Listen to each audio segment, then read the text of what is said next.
What's going on, guys? Stefan here with you, S&E's Garage. Somebody needs to call Gamblers Anonymous because we now own 4 Lexus vehicles.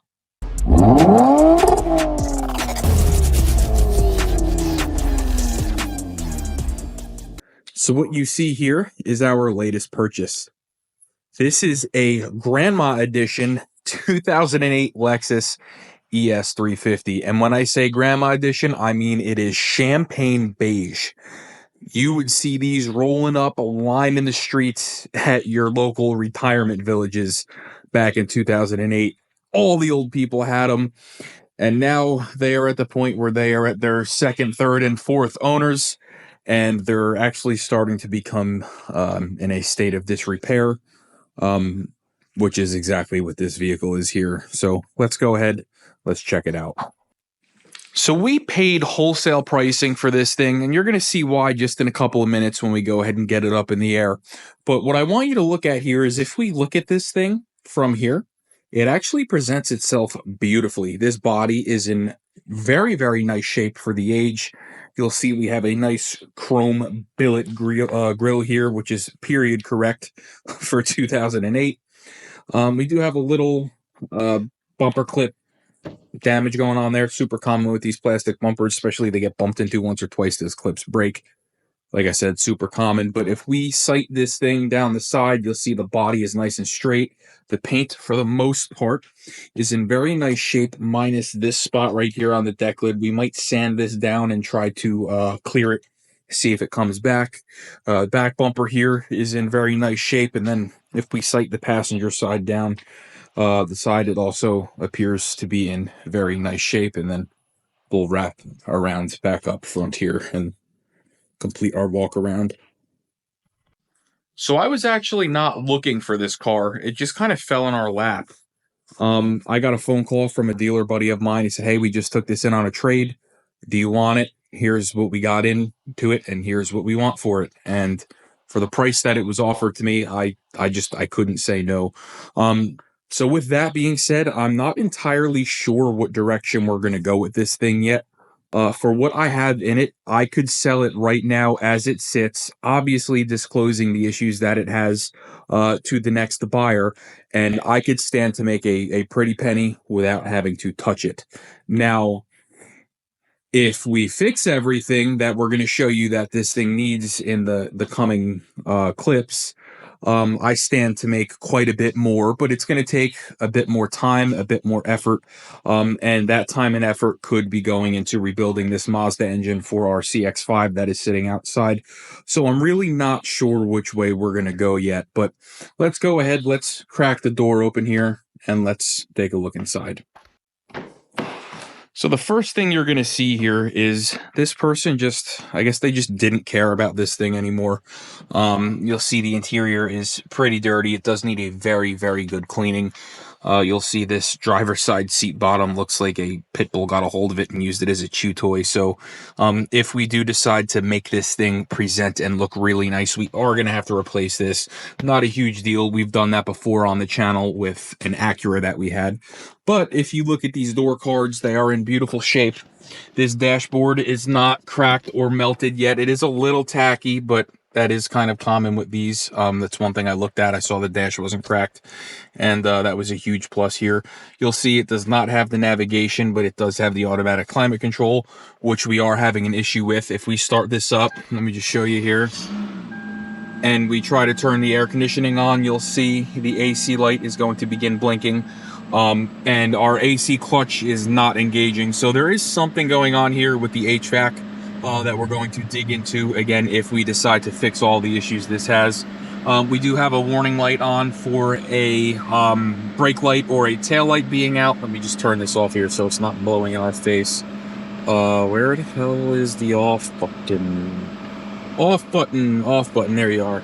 Okay, so we'll turn that back off. And then we do have a blinking tire pressure light, but you'll see this thing does have super low mileage. It's only got 116,000 miles on it. Now, I've seen a lot of cars with a lot more miles than that be in better shape than this. So this thing did, kind of live a little bit of a rough life as it was, past hands. But for the most part, This will clean up. You know, the seat, obviously, we'll fix that. That'll look nice. We'll clean the dash up. You know, it'll be a nice looking car. Now, the back seat is in a little bit of a better shape than the front, even though we do have a small tear right here. That's not going to be a deal breaker. People probably aren't really going to care much about that. But you'll see we have a sunroof here. The headliner is not sagging in any way. And it's a nice looking car. We do have a small exhaust leak. If we go ahead and rev it up, you'll hear it. It's not a deal breaker. Again, we can fix that if we decide to. We have our welder over here. We can weld that up, and everything would be good there. So let's pop the hood now. Let's show you what we got going on underneath, and then we will get it up in the air. So under the hood here, we have one of my favorite, absolute favorite Toyota engines. Fun fact, the first car I ever owned was a 2010 Camry that was equipped with this engine.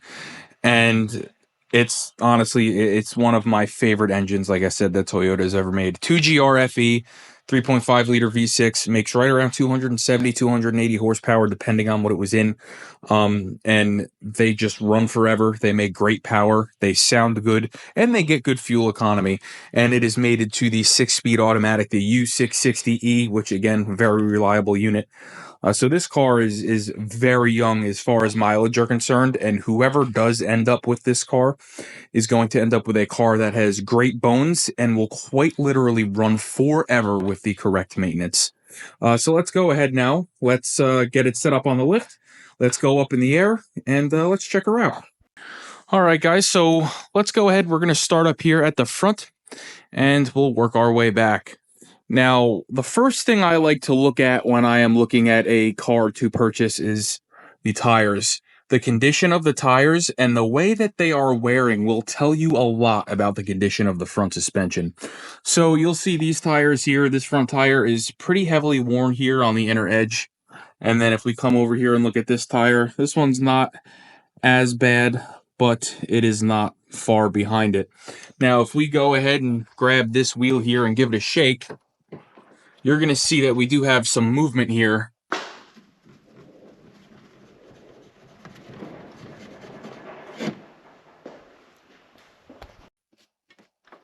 In this control arm, the bushing here, this inner bushing is actually bad. It is no good.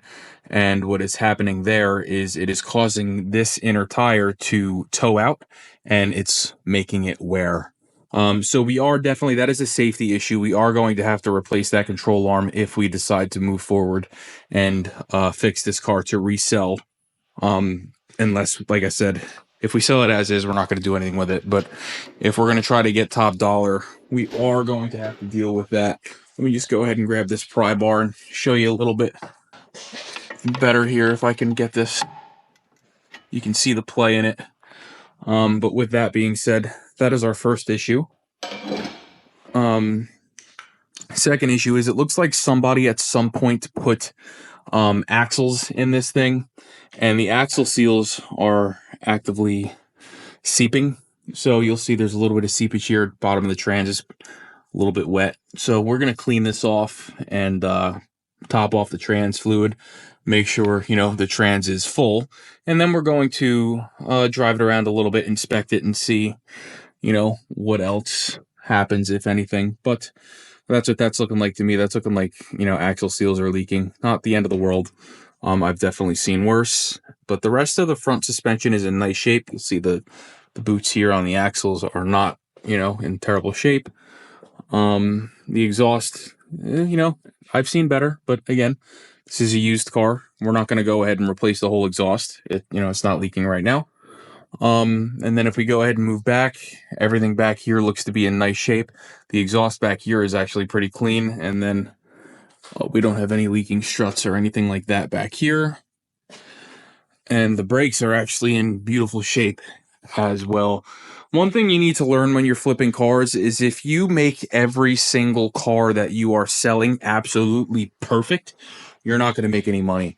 You need to fix everything that is going to be a safety issue. You don't want to sell a car that is dangerous. disclose the other issues to the seller. Hey, if you want to look underneath it, you'll see it's got a little leak.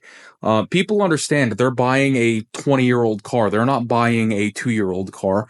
They're not looking for something perfect. They're looking for something that's in nice shape, that's going to last them for a couple of years and be reliable. And a little bit of a leaky axle seal is not going to make this car unreliable at all. I would get in this and drive this to Florida right now. After I fix that control arm. But under here is pretty unremarkable. Everything looks to be in pretty nice shape, minus those couple of things we showed you up front. I actually think I might have found something here with our air conditioning issue. You can see that wire right there, the copper hanging out of it, all green. That is a lot of resistance there that may be preventing our clutch from engaging. So that might actually be a simple fix. That would be huge. That would save us like $300. Well, guys, I hope this interested you. Definitely stay tuned. In our next video, we're going to go ahead, we're going to dive into this thing and go over everything that is wrong with this thing. We're going to go ahead and diagnose some things. We're going to see if we can figure out what's going on with that AC compressor. We're going to go ahead, if we decide to, we're going to replace that lower control arm, and we're going to get this thing, looking really nice and ready for its new owner. Again, I might have it sold already. It might be going as is to somebody, but we have to play it by ear. But either way, I'm glad to be able to give a car like this a second chance at life, because if it didn't go to the right people, this may have ended up in a junkyard or something like that, because a shop is going to charge you almost probably $2,000 to go over the air conditioning system on this car, plus the lower control arm and some of the other issues it has.